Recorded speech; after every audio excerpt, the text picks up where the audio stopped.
Mwenanda wa mwaka wa mkeni. Kalonje. Kalonje.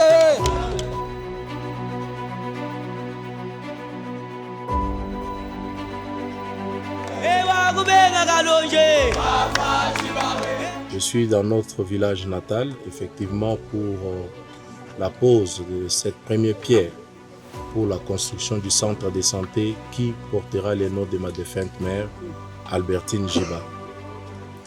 Et à côté de cela, nous allons aussi accompagner nos deux équipes de football qui vont aussi porter, une de ces deux équipes portera les noms de ma défunte mère.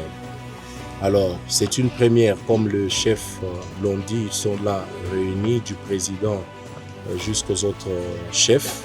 C'est une première, en tout cas dans le parage. Je pense sur la distance de 20 ou même 30 km, il n'y en a pas.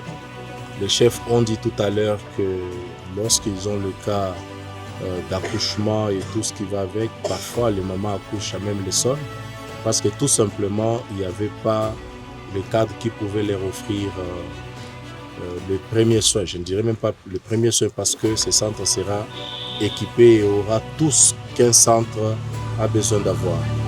Alors c'est un geste que je n'ai pas hésité pour le faire, surtout chez nous. J'ai fait ça partout ailleurs, mais moi on m'appelle Chilobo. Je ne peux l'être que si ceci est réalisé chez nous. Donc c'est avec joie, avec impatience, comme je l'ai dit tout à l'heure aux ingénieurs. Le besoin et l'urgence pour moi, c'est que ça soit réalisé dans plus ou moins 3 mois.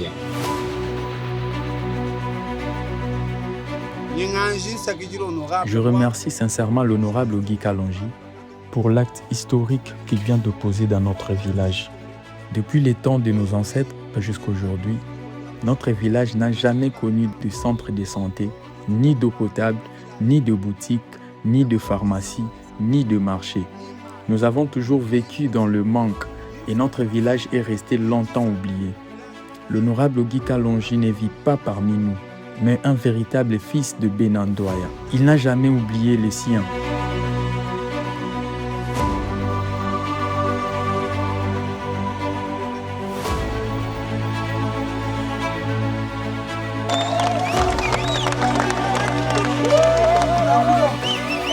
Aujourd'hui, nous constatons avec joie qu'un centre de santé moderne est en train d'être implanté ici. J'exprime toute ma gratitude pour cette vision de l'honorable Kalonji. C'était un besoin vital pour notre communauté. D'autres personnes auraient pu le faire avant lui, mais ils ne l'ont pas fait. Lui a choisi de sauver notre terre natale. Que toute notre communauté se mobilise, qu'il soit béni et fortifié.